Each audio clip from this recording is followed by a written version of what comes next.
Hello everyone. So we now proceed with our next topic. So I have discussed previously about the F distribution. So this time I'll open a new chapter now.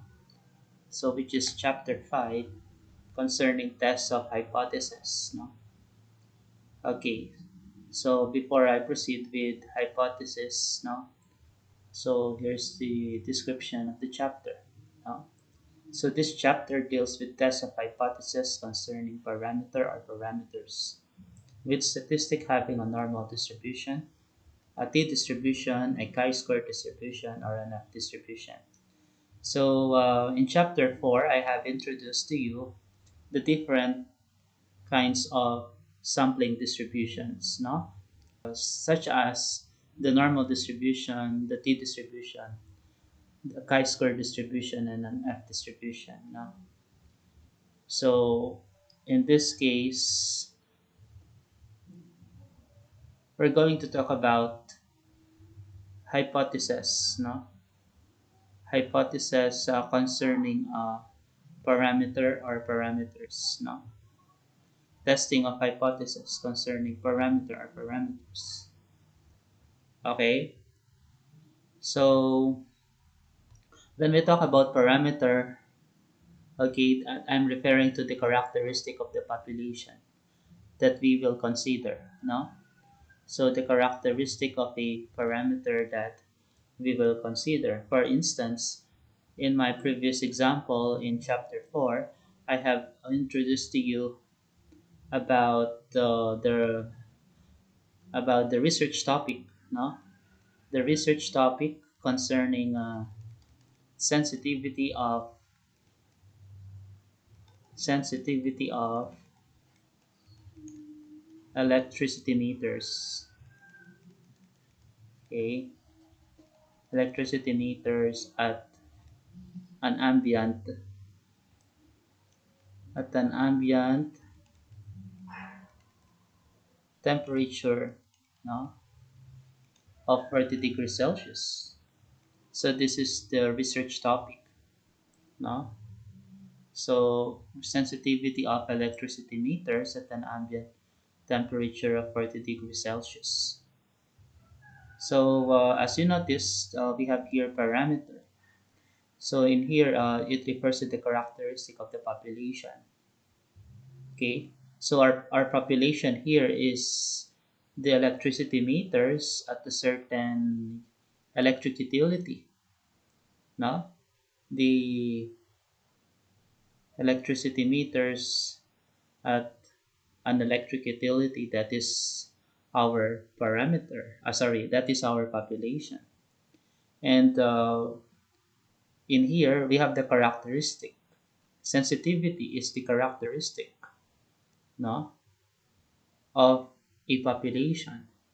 So the population is electricity meters, no, at an electric utility. So and if our concern is about sensitivity of electricity meters in that electric utility, sensitivity here is acting as the parameter, no, which is the characteristic of the population.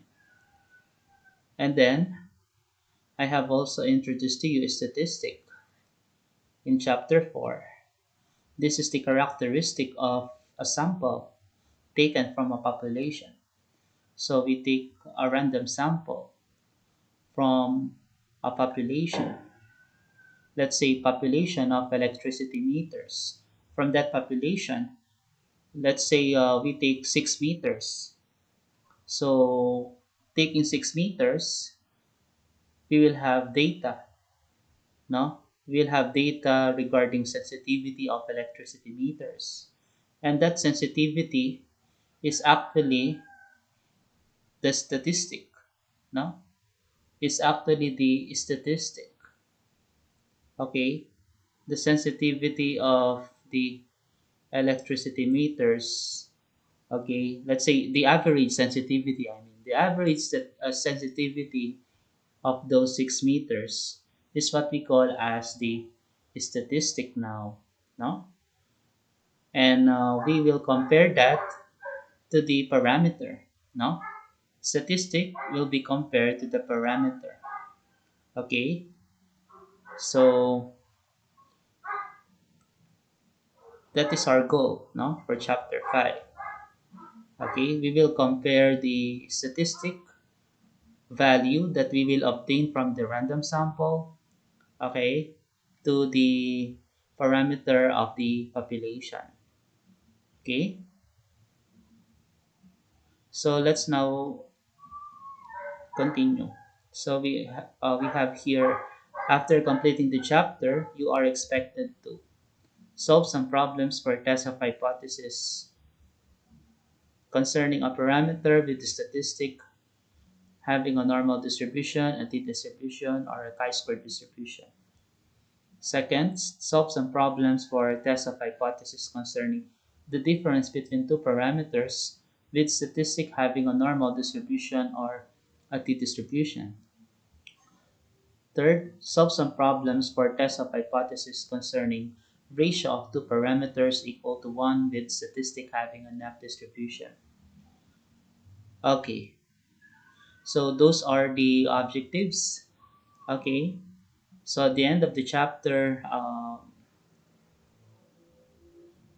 you are expected to solve some problems now concerning the objectives. Okay, so we can now proceed. So we have here introduction to a test of hypothesis now. Okay, so in here, when we have here statistical hypothesis. So it is defined as an assertion or conjecture concerning one or more populations. Okay, it is an assertion or conjecture concerning one or more populations. That is called the statistical hypothesis.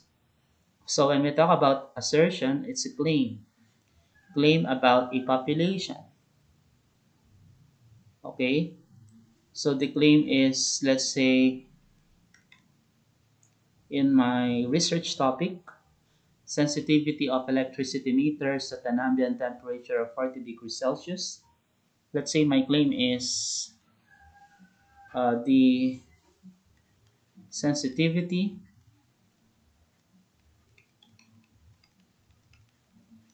of electricity meters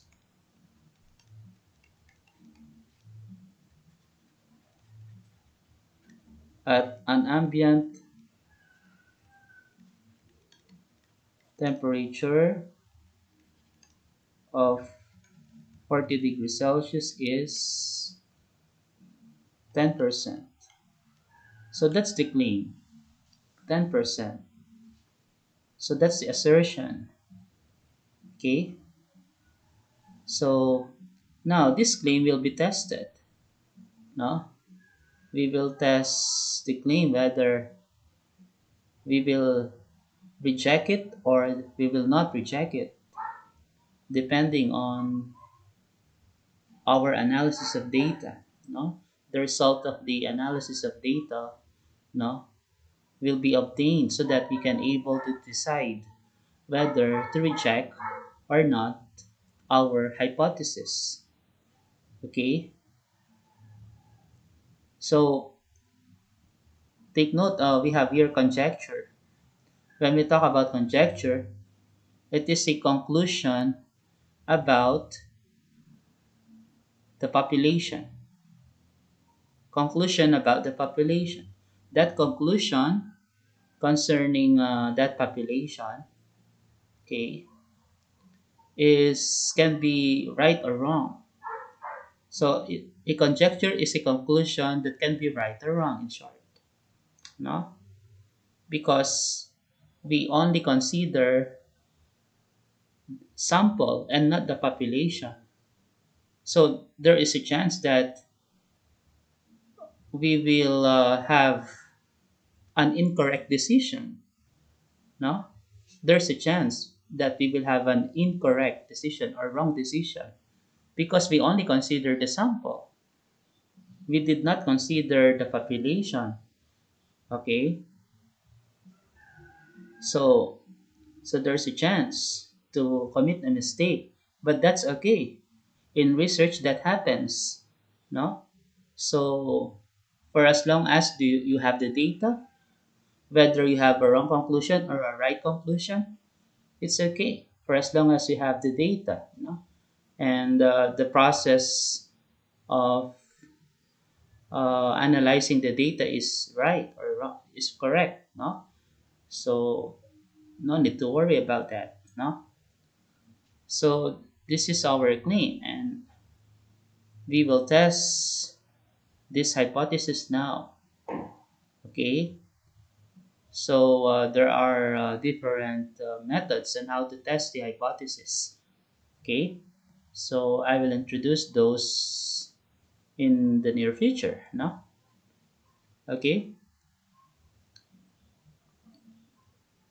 all right. So we now proceed.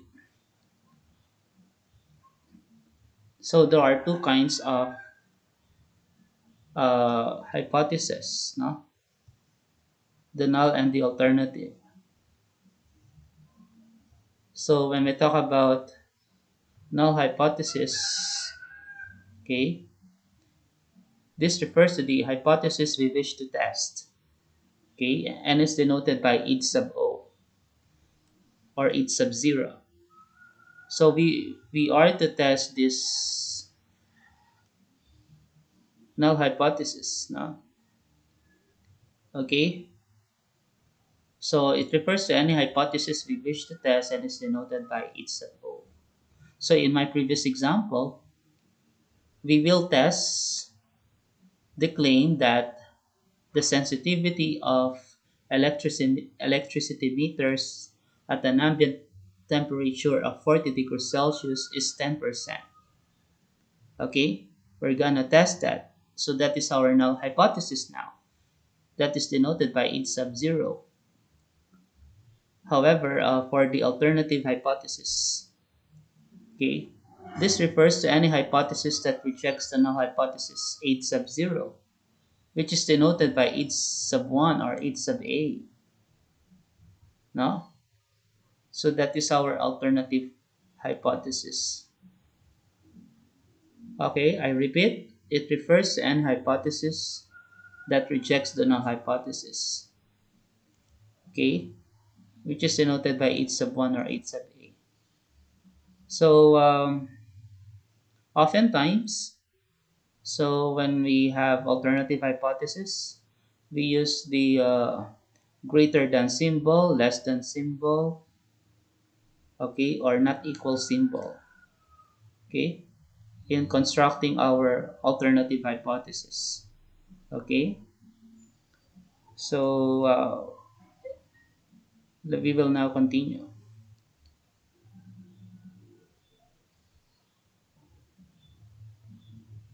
So there are two possible conclusions that an analyst may arrive. Okay, so we have reject h sub 0 in favor of h sub 1 because of sufficient evidence in the data. No? So that is a possible conclusion. Okay, we will reject the null hypothesis in favor of the alternative hypothesis because of sufficient evidence in the data. So in this case, we have here an example. No? So we have here the population, and we take sample from this population, and we will test the null hypothesis concerning the population. Okay, we will test it. Okay, then we will conclude based from the data in the sample. Okay, and our conclusion, we may arrive at the conclusion that we will reject the null hypothesis or we will not reject it. No, that there are two possibilities.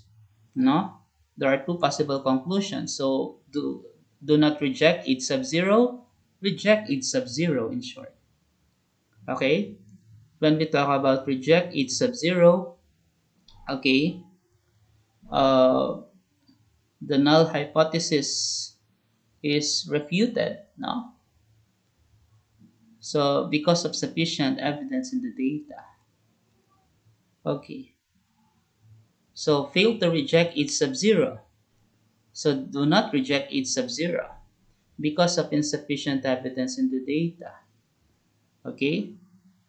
So we will have data analysis. Okay. So testing of hypothesis. Uh, and we can decide then if we will reject the null hypothesis or we will not reject it. And that depends upon our data. Is the data that we have sufficient to reject the null hypothesis? Okay. Is the data uh, that we have, no, in analyzing the the data that we have, no, in the sample. Okay.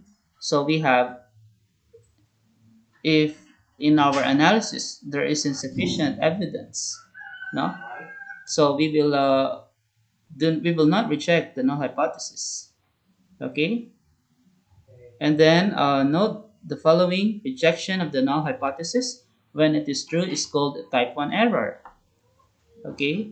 Rejection of the null hypothesis when it is true is called a type 1 error. So I'll give you an example. So in this case, we have this diagram. No? So we have the population, then we take a sample from the population, then we will test the null hypothesis concerning that population, and we will arrive at the conclusion whether to reject or not the null hypothesis. So in this case, if for instance we reject H sub 0, okay, for instance we reject H sub 0, okay, we consider now the population, and in this case we have there's an hidden truth concerning the population. Let's say HO is true. Let's say the null hypothesis is true. Okay? You only arrive at the conclusion based on the sample that you have. You did not consider the whole population. So if this is the case, you have rejected H sub 0, okay, but in the population, the null hypothesis is true, which is a hidden truth.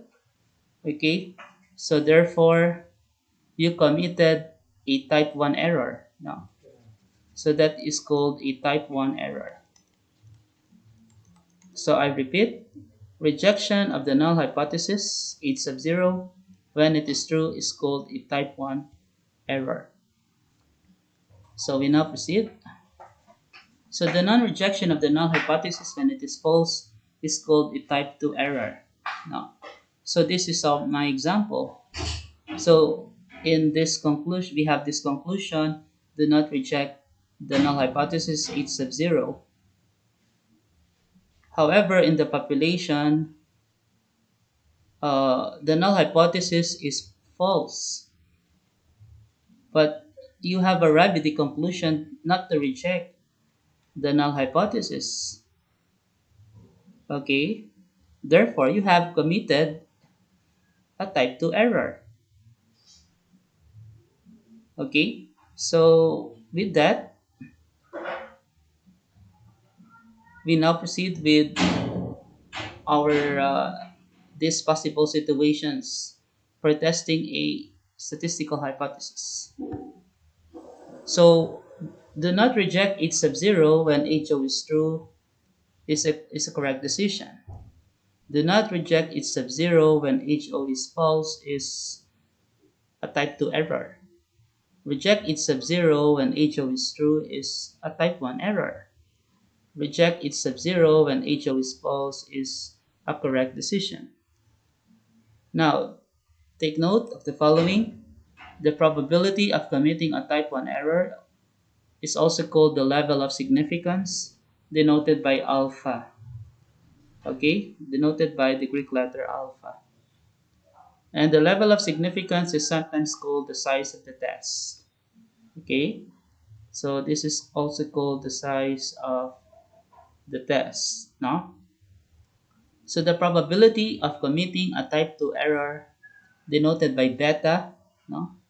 The Greek letter beta, is impossible to compute unless we have a specific alternative hypothesis. Okay?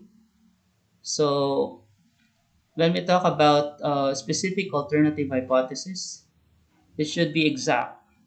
Okay? For instance, I have here 8 sub 0, the null hypothesis stating that p is equals to 0.25 versus the alternative hypothesis p is equals to 0.50. In this case, this is a specific alternative hypothesis. If it is greater than 0.50, p greater than 0.50 is not specific, no? So we consider all values greater than 0.50. Okay, same as p less than 0.50. Okay, so considering all values lower than 0.50. So for it to be specific, we have to put the equal sign for the alternative hypothesis. So if that's the case, beta is possible to compute. Okay, because our alternative hypothesis is specific. So we now proceed. So take note of the following. The decision procedure must include an awareness of the probability of a wrong conclusion. Take note, we only consider the sample and not the population. We gather data from the population, from the sample, I mean. Okay, the sample is taken from the population, and from that sample, we gather data. And there is a probability of having a wrong conclusion. So, but no need to worry. That's part of research, committing a mistake, but it doesn't mean that you did wrong. No. So, for as long as you have the right procedure, no need to worry. So, rejection of a hypothesis implies that the sample evidence refutes it. No. So, when we reject a null hypothesis, okay, it implies that the sample evidence, the data that we have from the sample upon analyzing, refutes it. So we have here a firm conclusion is established by a data analyst when a hypothesis is rejected. No? So we have a firm conclusion is established. So shall we reject or shall we not reject? Okay, the null hypothesis. So that depends upon the computation or analysis of our data concerning hypothesis.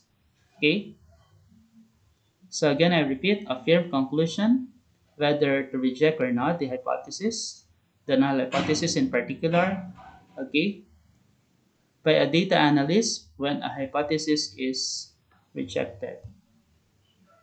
Then we have the probability of committing both types of error, type 1 and type 2 error in particular, can be reduced by increasing the sample size. So that's the advantage. For us to reduce the probability of committing a type 1 error or a type 2 error, we should increase the sample size. For instance, if the population in my example is we have 6,000 electricity meters, okay, this is the population of the electricity meters in an electric utility, and we only consider selecting 6 meters, 6 meters selected as our sample. So our sample size now is 6. If we increase the sample size, let's say 1,000, okay, so the probability of committing a type 1 error or type 2 error will be reduced, no? So that's the advantage in increasing the sample size.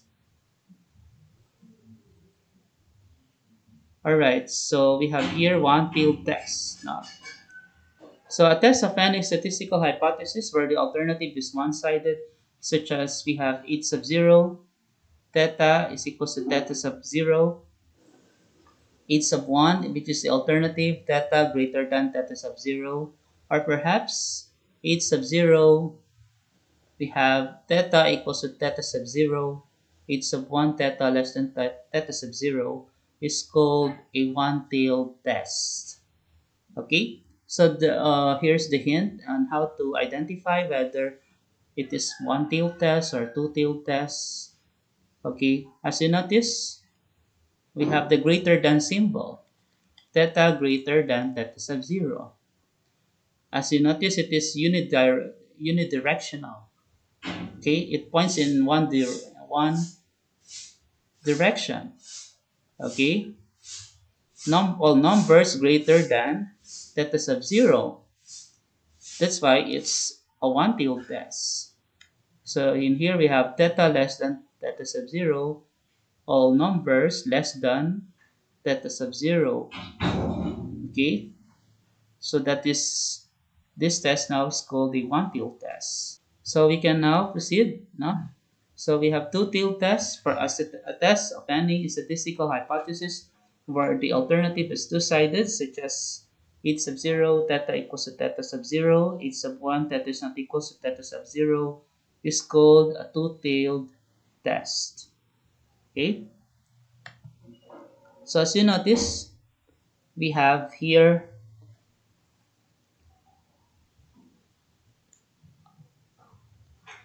an equal sign with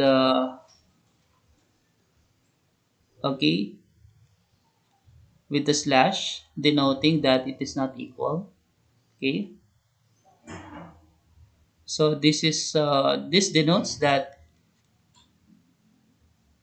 it could be greater or less than theta sub 0.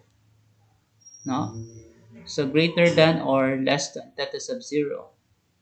So that is now a two-tailed test because we have two directions, all numbers greater than theta sub 0 or all numbers less than theta sub 0 are considered. So that's a two-tailed test.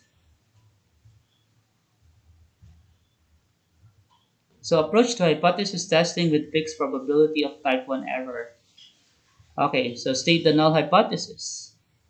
So, so when we answer some problems regarding this topic, okay, so we will utilize the following steps. No? First, we have to state the null hypothesis, followed by stating the alternative hypothesis. Third, we choose a fixed significance level, alpha, the level of significance, which is the probability of committing a type 1 error. Number 4, we choose an appropriate test statistic and establish the critical region based on alpha. Fifth, we reject h sub 0 if the computed test statistic is in the critical region. Otherwise, do not reject. Then lastly, draw scientific or engineering conclusions. No? So I will discuss this further when we proceed with the problems. Then we have also p-value. It is the lowest level of significance at which the observed value of the test statistic is significant. Okay, for one-tailed test, for example, we have a one-tailed test. So this is theta sub alpha, and this region, area to the right of theta sub alpha, is simply equal to alpha, which is also equal to the probability that theta is greater than theta sub alpha. Take note of this. This is an uppercase letter, theta. This is a lowercase letter, theta. No? So as you notice here, this is theta sub alpha. For instance, in our computed value of theta, okay, so let's say this is the computed value of theta, and we have the green region, okay, that area is the p-value, no? That area is the p-value. So that is the probability that theta is greater than the computed value of theta. Okay? So I will discuss this in detail when we have some examples. Okay? For two-tilt tests, okay, so we have theta sub alpha over 2 and negative theta sub alpha over 2. Okay? So alpha over 2 is simply the probability that theta is greater than theta sub alpha over 2. Okay? So don't worry, I'll teach you on how to arrive with this theta sub alpha over 2 when we have some examples. Okay? So alpha over 2 equals to the probability theta less than negative theta alpha over 2. So for example, if the computed value for theta, okay, is theta sub c over 2, which is greater than theta sub alpha over 2. Okay, so by symmetry, uh, this is negative theta c sub c over 2. Negative theta sub c over 2. Okay, by the symmetry of the graph of the normal distribution. No? Okay, so take note that this is half of the p-value. This region to the right is half of the p-value, which is equal to the probability that the uppercase theta is greater than the lowercase theta sub c over 2. Okay, so then we have also same area. No? However, this is less than negative theta c over 2. Okay, so that is the difference of the two. But same area, no? Same probability. Alright, so we have here significance testing for the p-value approach. Okay, so when we have some examples concerning the p-value approach, these are the steps to follow. State the null hypothesis, state the alternative hypothesis, choose an appropriate test statistic, compute the p-value based on the computed value of the test statistic. Use judgment based on the p-value and knowledge of the scientific system. Okay, now we have here, excuse me, all right. So we have here, so when we have some example, I will discuss this in detail, okay? So we have here hypothesis test concerning means, all right? So I'll show you the table when we have some examples. I'll discuss this in detail, okay? And this is the areas under the normal curve that I have already introduced in the past. Okay, and then also we will also use the t distribution table, no, table 8.4. All right, so we now proceed. So we have here problem solving on test of hypothesis on a single mean wherein the variance is known. Okay, so let's solve the problem regarding this topic. So we have a random sample of 100 recorded deaths in the United States during the past year showed an average lifespan of 71.8 years, assuming a population standard deviation of 8.9 years. Does this seem to indicate that the mean lifespan today is greater than 70? It's greater than 70 years. So use a 0.05 level of significance. No? So let us analyze the problem. So we have here a number of observations, okay, from the sample. So we have a random sample of 100 recorded deaths, total number of observations that we are to consider. So that is 100. And then we have the mean, okay. Considering the random sample, the mean is equals to 71.8 years. Meaning, this is the average lifespan. Okay, considering the 100 recorded deaths. No? Okay, so 71.8 years. And the population standard deviation is 8.9 years. No?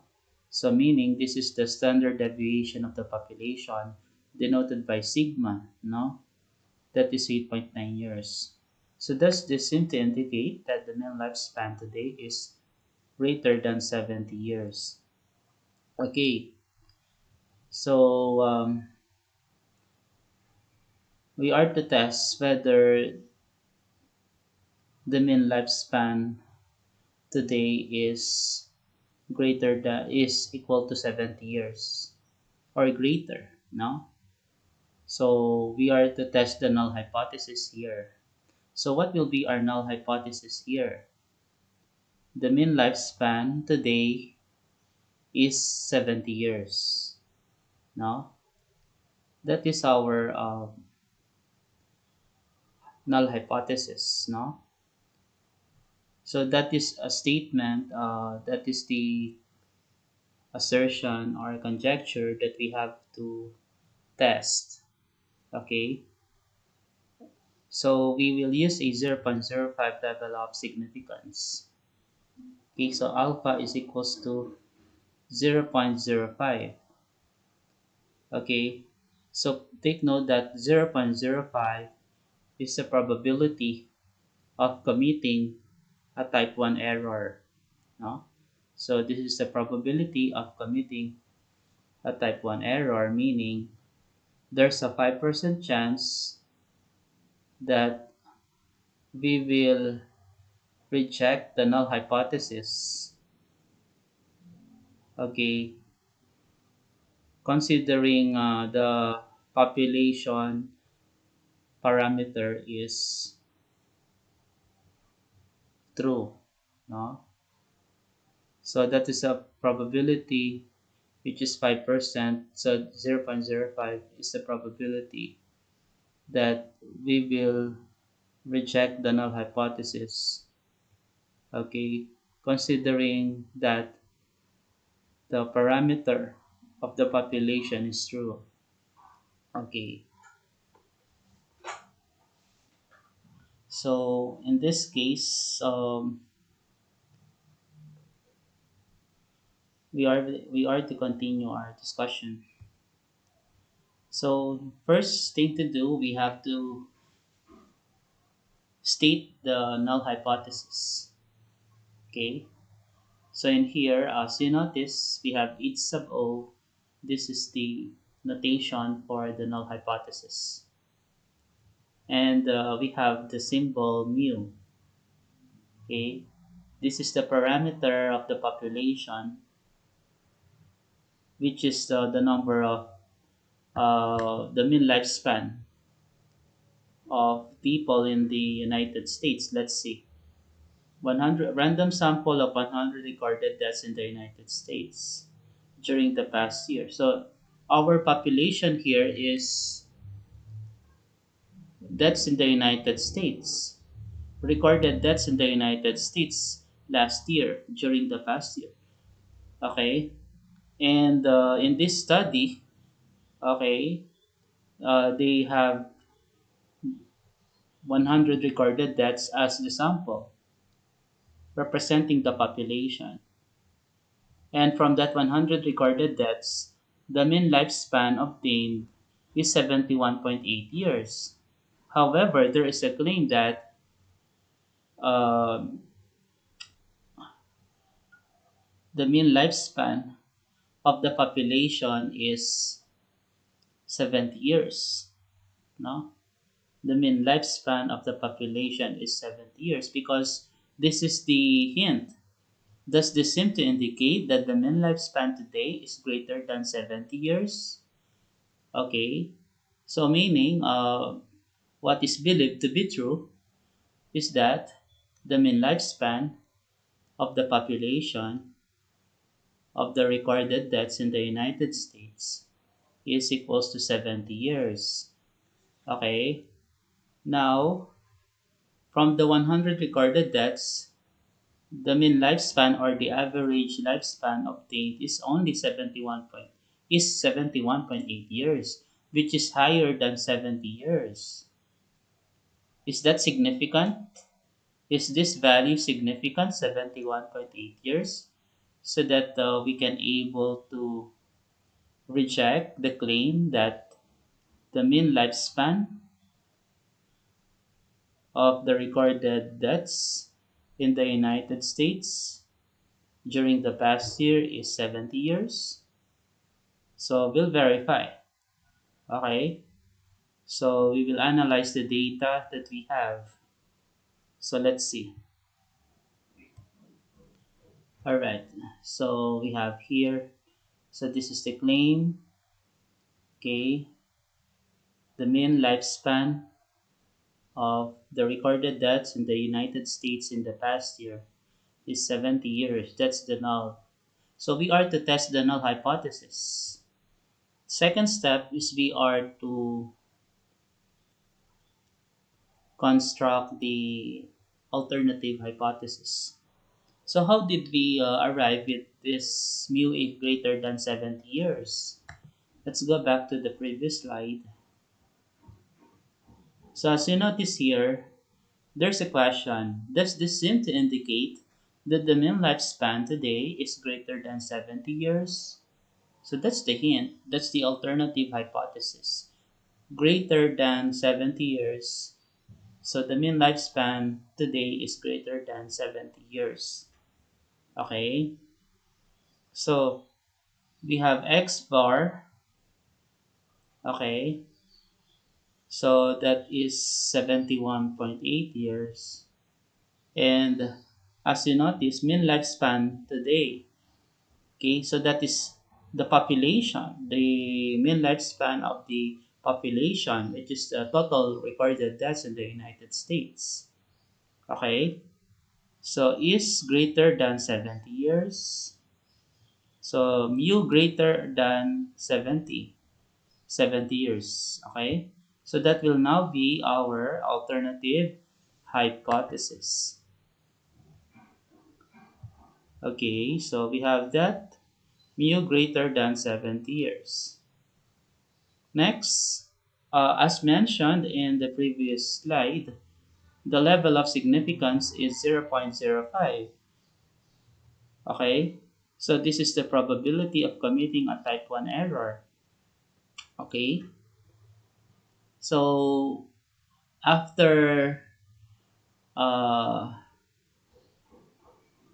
after indicating alpha equals to 0.05, fourth step to do, okay, is we will establish the critical region of our test statistic.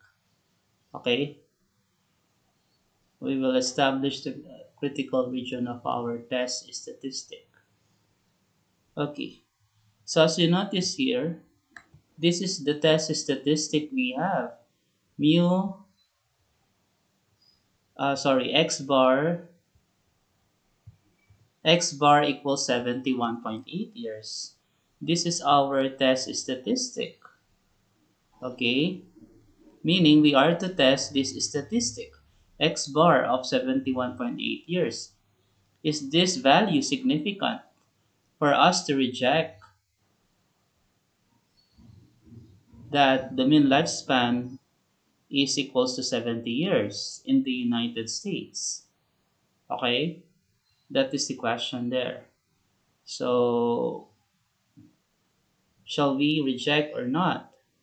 Well, it depends upon the computation and the analysis in the analysis of data, no? So let's see. All right. So we have. So this is the graph, okay, of the of our statistic, okay, because as you notice, we have here the mean. We are to test the mean, okay, with a variance. As you notice here, the variance is known. What's the variance? The variance is actually the variance is not directly indicated, no, but we have the standard deviation of 8.9 years. So we just square that, we get the we get the variance. The square of the standard deviation is simply the variance. So 8.9 squared will be the variance. Okay? Since we have a variance and we are to test the mean, okay, therefore we assume that the graph is the graph of our test statistic of the statistic x bar, I mean the graph of the statistic x bar is normally distributed. Okay? So that is our assumption there because we are to test a hypothesis considering a single mean wherein the variance is known. Okay?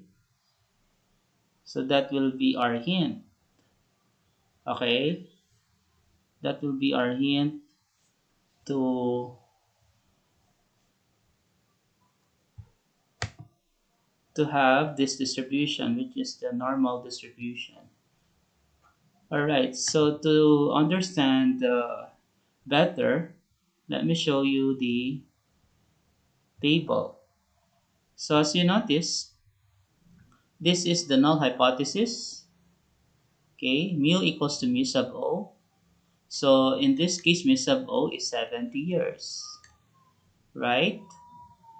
And we are to test the hypothesis, okay, on a single mean. So we have a single mean to be tested. So mu is 70 years. Okay? And this will be the alternative. So in the problem, there is an indication that mu is the mean is greater than 70 years, no? Does this seem to indicate that the mean lifespan today is greater than 70 years? So that's why we have this mu greater than mu sub o. So mu greater than 70 years. Okay? So the standard deviation is known. Likewise, the variance will be known. Okay? So either of the two, this will be the value of the test statistic in terms of z. Our test statistic in terms of z is this formula. Okay? Z is equals to x bar minus mu sub 0 over sigma over square root of n. Okay? So knowing that x bar has a normal distribution, no? Likewise, converting this into z, okay, which is the standard normal random variable, okay? So in this case, the standard normal random variable becomes test statistic, no? Because x bar is a test statistic. Likewise, z will be a test statistic, no? Then we can able to consider table 8.3, okay? Because z has something to do with the graph of the standard normal distribution, no? So that's it, okay? And then the critical region will now be established. We will consider whether our our hypothesis test is one-tailed or two-tailed. So how do we know if it is one-tailed or two-tailed? So as I have mentioned before, if it is unidirectional, okay, that is one-tailed test. If it is bidirectional, that is two-tailed test. So as you notice, mu greater than 70 years is unidirectional. So we have now one-tailed test. It's unidirectional. So mu greater than 70 years, meaning all numbers greater than 70 years. Okay? So in that case, we shall consider now z greater than z alpha. Okay? Z greater than z alpha. So considering mu greater than 70 years, the critical region now will be z greater than z sub alpha. Okay? For one-tailed test. Okay? So in this case, we are to determine z sub alpha using table 8.3. Okay? Using table 8.3, we can able to find the value of z sub alpha. So which is called the critical value. Z sub alpha is called the critical value. Okay? And for Z, okay, this Z here is the one we will can be determined using this formula. Okay, Z here can be determined using this formula. That's why it is called test statistic. No, we are to test. Okay, whether it will be in the critical region or not. So how do we know if it is in the critical region? Since we consider z greater than z sub alpha, if z is greater than z sub alpha, therefore, okay, z is in the critical region. Okay, since it is then in critical region, okay, so we can then conclude that the null hypothesis is rejected. No, so we shall reject the null hypothesis. So we can conclude that the mean lifespan today is greater than 70 years. So meaning x bar of 71.8 years is significant for us to reject mu equals 70 years. Okay? So meaning the actual value, no? So the actual uh, value of the mean of the population is greater than 70 years. Okay, that will be based from our computation considering the 100 recorded deaths. But take note, it doesn't mean that uh, that is the correct that is a correct decision. No, it doesn't mean that we had a correct decision.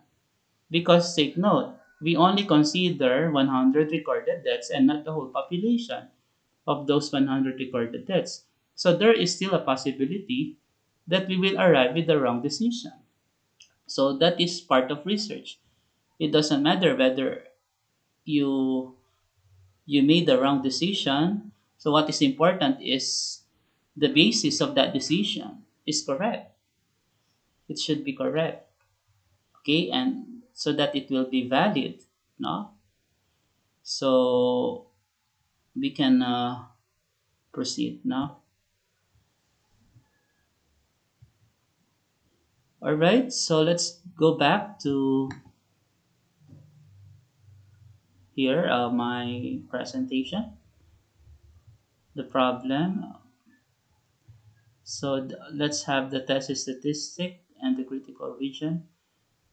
Okay, so in here we have the critical region. Okay, as you notice here, so this is z sub alpha. Okay, So this can be obtained, as I have said earlier, using table 8.3. No? Using the table 8.3, we can able to obtain this value because we have alpha of 0.05. No? We have alpha of 0.05. So z sub 0.05. No? So this is now alpha, this area is 0.05. So there is a zero point zero 0.05 chance, okay, of committing a type 1 error. Okay, so in this case, if our test statistic z, okay, if our test statistic z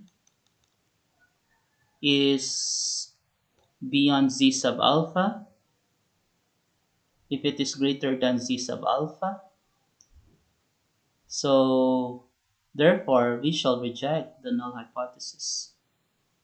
Okay, later I will show you the uh, I will discuss it further. No? Okay, so let's continue. So this is, so as you notice, uh, in table 8.3, there's no area to the right.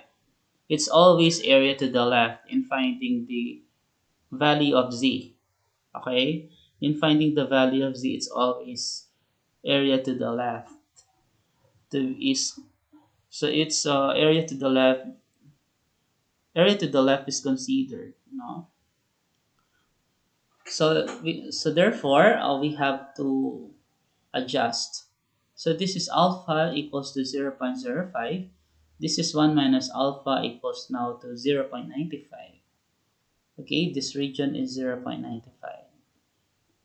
So z sub alpha now is 1.645. How did we arrive at 1.645? So let me show you how. No? So let me show you how. This is 1.645. So table 8.3. So table 8.3. Let's see table 8.3.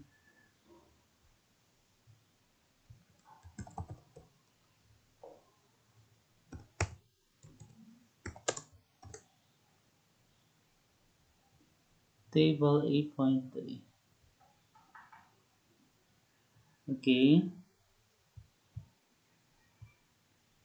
So let's see. So we have here area 0. This is not 0.95, this area. And this z is simply z sub alpha. No, this is z sub alpha. So we're going to find an area of 0.95 in the table. So 0.95, let's see. This is the area 0. So as you notice, we have here 0.95. Here we have 0.9495, 0.9505. There's no exact value for 0.95. Okay?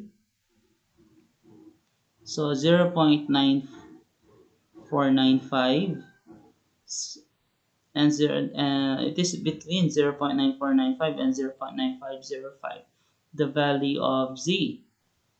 Okay? For z equals to, for an area of 0.95, what will now be the value of z? So 0.9495 is z is equals to 1.64, right? That is 1.64. For 0.9505, that is 1.65. Therefore, since 0.95 is between 0.9495 and 0.9505, therefore in between 1.64 and 1.65, we will have 1.645, representing now an area of 0.95 to the left. Okay, so this is now 0.95. Okay, area to the left of the graph. Okay, so that's it. That's why we have now 1.645. All right, so we proceed.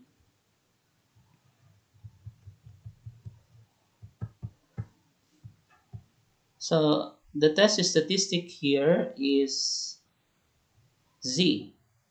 So later I will we will solve for the value of the test statistic z. No. So then this is the critical region. So this region, shaded region, is the critical region. So let me continue now. Test statistic computed value. So this is the formula for z.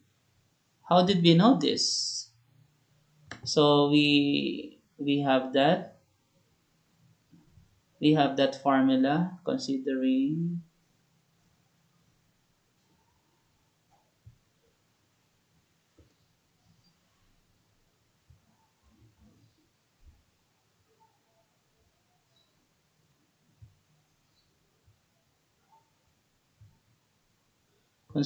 this table.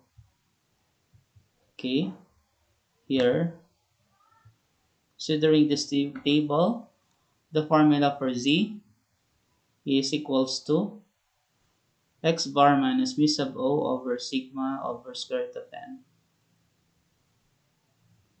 So this is the formula. Okay, now we proceed. No?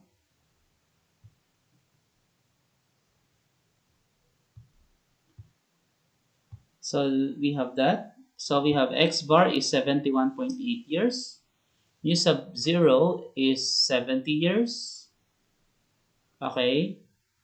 So is therefore if is 71.8 years significant for us to reject 70 years mean lifespan?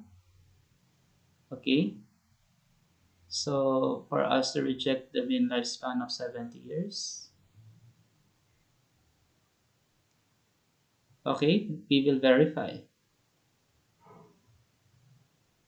Well, so we will identify whether to reject or not. No. So this is 8.9 years, the standard deviation of the population over square root of 100. 100 is the recorded death number of recorded deaths. Okay. So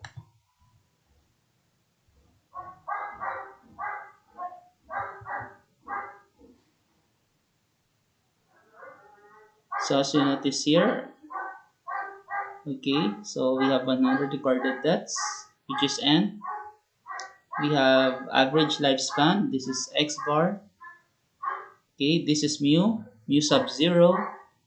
Okay, 70 years. Okay, so that's it. So we will obtain an answer of 2.02. So let us look the graph. Let us look the graph.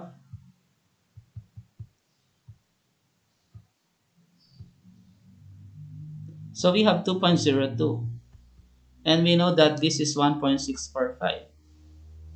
Okay, this is 1.645, and 2.02 is greater than 1.645.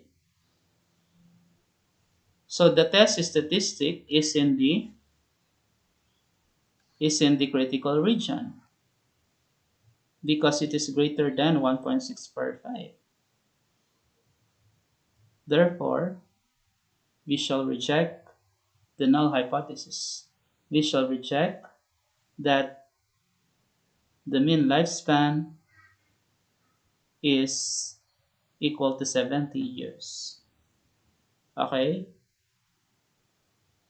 So, upon analysis of data, no? So we have arrived to a conclusion that the mean lifespan today is greater than 70 years. Okay, that's it.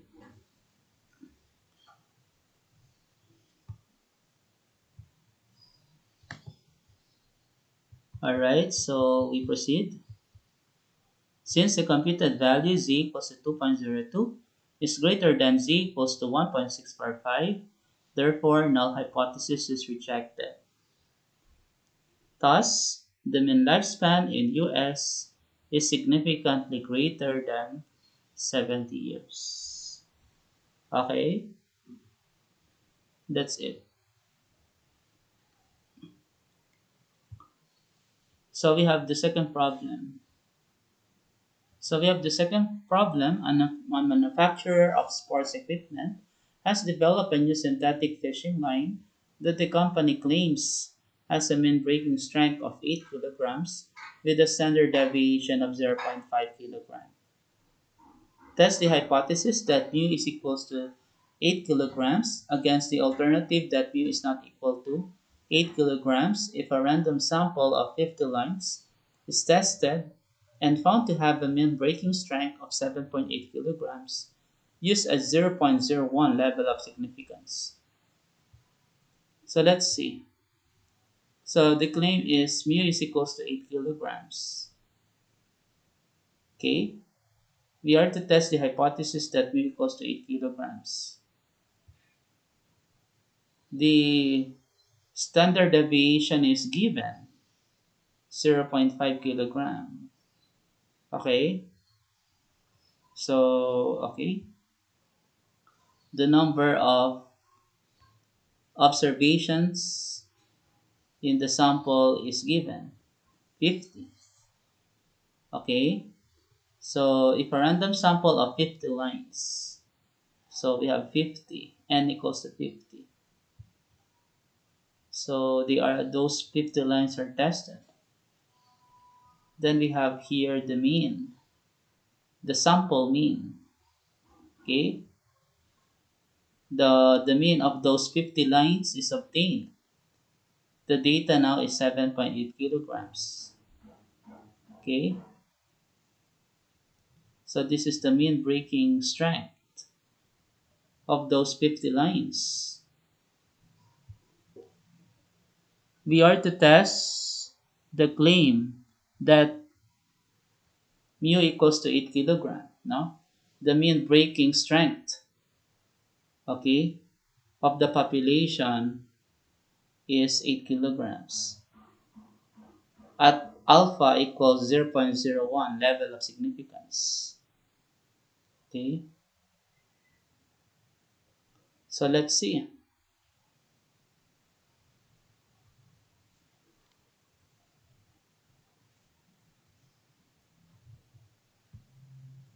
Okay, so this is now our mean equals to 8 kilograms for the population. So our parameter mu equal to 8 kilograms for our null hypothesis. Okay, so that is our null hypothesis. How did we arrive at that? Test the hypothesis that mu equals to 8 kilograms. That's it. That will now be the null hypothesis. Mu equals 8 kilograms. Okay, then we will, next step is to construct the, is to state the null hypothesis, sorry, state the alternative hypothesis. So as you notice, how did we arrive with mu not equal to 8 kilograms?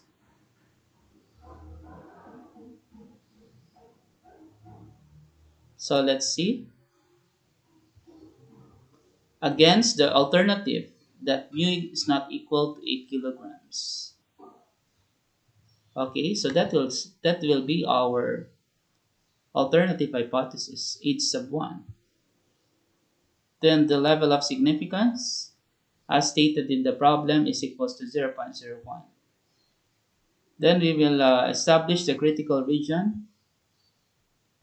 So as you notice here, how did we arrive with two shaded regions? Because of This is our hint. Mu not equal to 8 kilograms.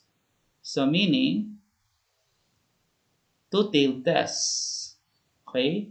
Two-tailed test. So, because it's bidirectional.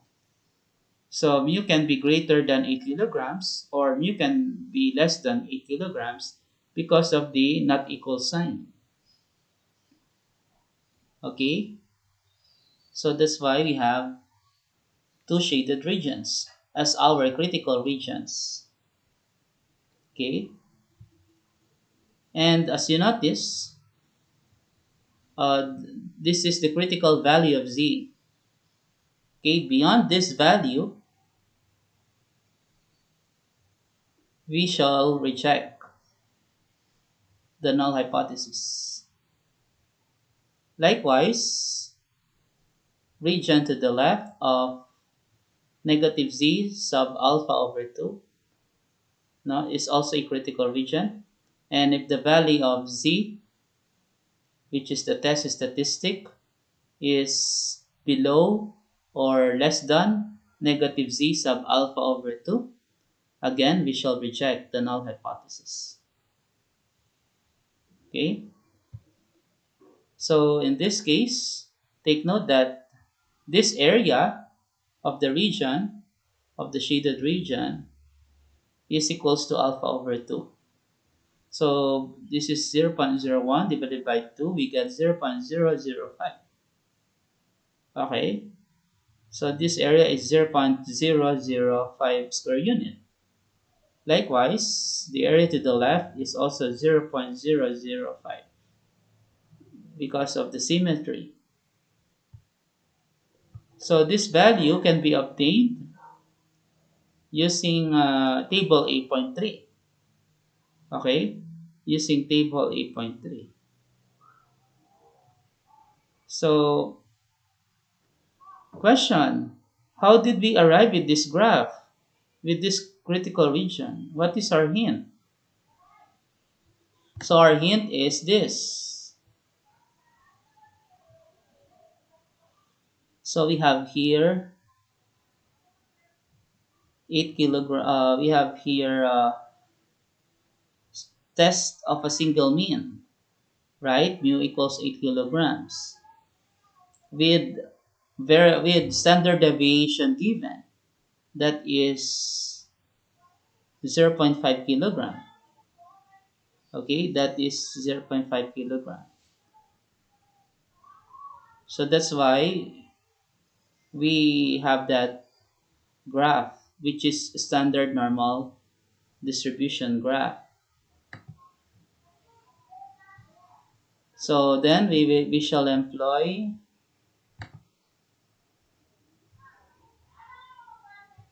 so we have we shall employ this formula. Okay, so sigma is known, then mu equals to mu sub 0. So if these are indicated, we shall employ this formula. Okay, another thing, if n is greater than or equal to 30, we shall employ this formula also. Okay, although not stated, but that's that is commonly done. No, when n is greater than or equal to 30, this will be the formula to use. For n less than 30, another formula to use. That will be introduced in the near future. No, so we shall proceed. No.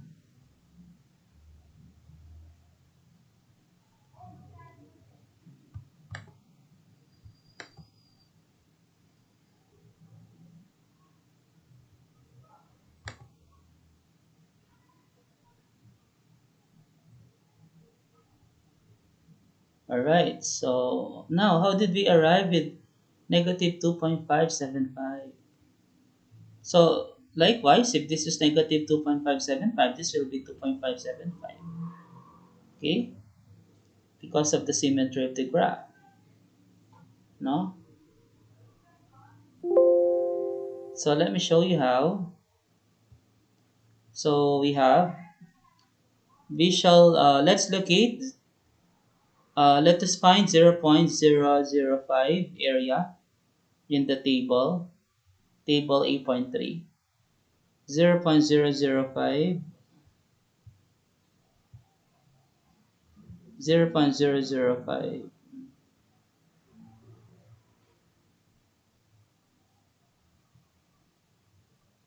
So as you notice,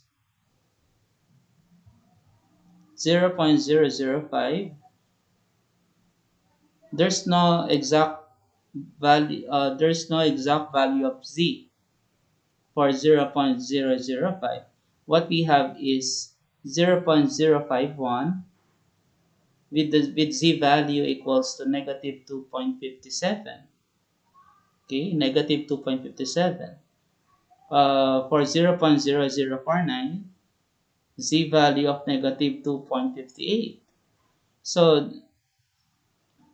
again, since there's no exact value, okay, we shall get the average of the two. So the average of the two is 0.005. Likewise, the average of the two, negative 2.557 and negative 2.58, is negative 2.575. That's why we had arrived with this value. Okay? And then we have on the right side we have 2.575 because of the symmetrical property of the graph. All right, so we can now proceed.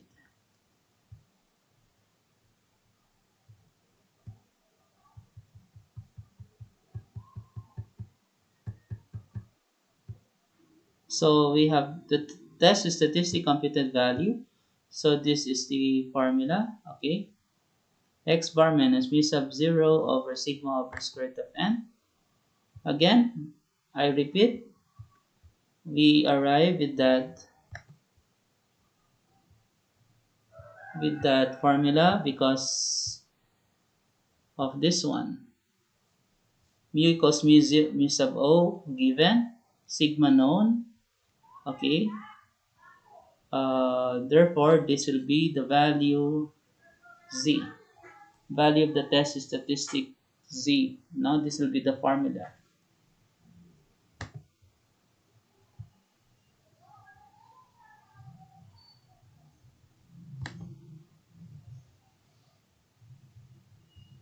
All right, so we proceed.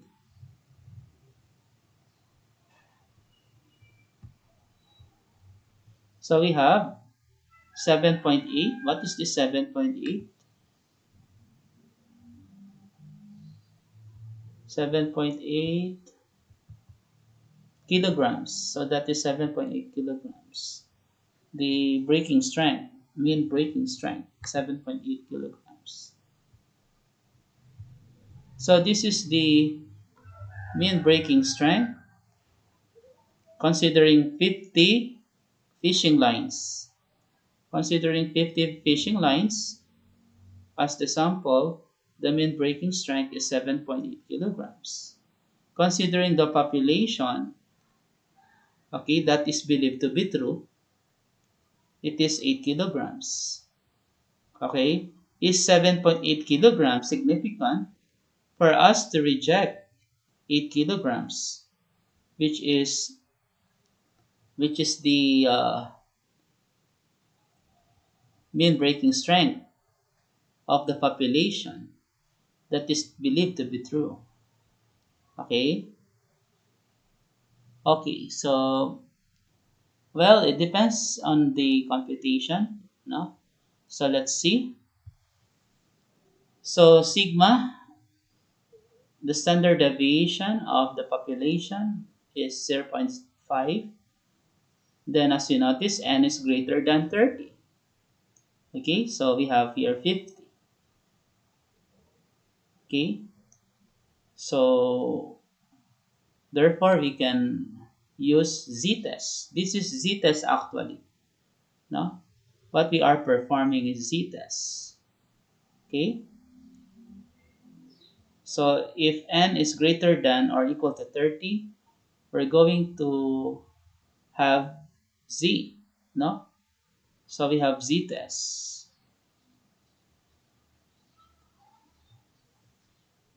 So we will now obtain a value of negative 2.83. Let's go back to the graph. Negative 2.83, is it below negative 2.575? The answer is yes, right? It is less than. It is in the critical region. Negative, that value that we obtained is in the critical region. Let's now conclude.